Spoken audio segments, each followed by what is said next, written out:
قولي، جيت في يوم فكرت في نفسك؟ فكرت ازاي كل لحظة أو كل ثانية ممكن تعدي عليك بيك أو من غيرك، أو إنك موجود حتى أو مش موجود؟ عايزة أقولك إن الوحدة أصعب من إنك تتكلم.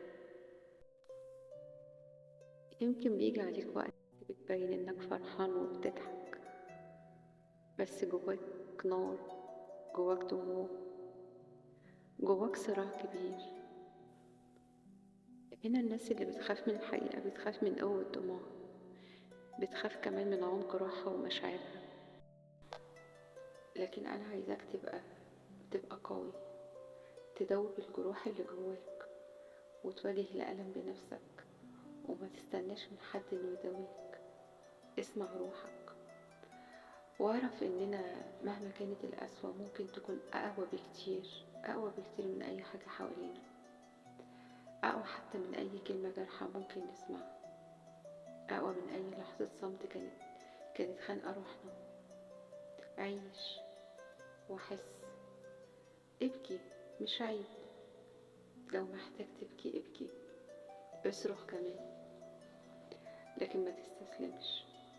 ما تخليش العالم يحطمك، ما تخليش الناس تكسر روحك، لأن في النهاية حتى وسط الوجع والألم اللي انت فيه، حتى وسط القسوة، وسط الوحدة اللي انت فيها، في لحظة صغيرة ممكن تلمس قلبك، تديك شعور انك حتى لسه موجود، او حتى انك دايما تستحق انك تكون الافضل.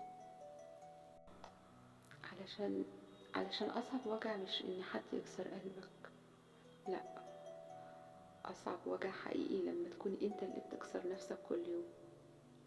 لان في ناس كتير مش ضحية حد، لكن ضحية افكارها، بتكون كمان قاسية على نفسها وبتجلد ذاتها ونفسها كل يوم وتح... على فكرة، انت مش محتاج حد يأذيك، لانك اوقات ممكن تكون بتقوم بالمهمة دي لوحدك، بتقلل من نفسك، بتكسر فرحتك، بتشك حتى في اي حاجة حلوة ممكن تحصل لك.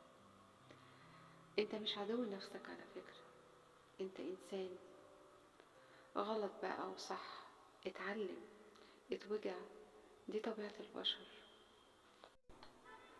عايزة اقولك، لو حاسس انك وحيد وانت وسط اهلك او وسط ناس او في حياتك كلها، ابدأ مرة واحدة بس تبص لنفسك برحمة.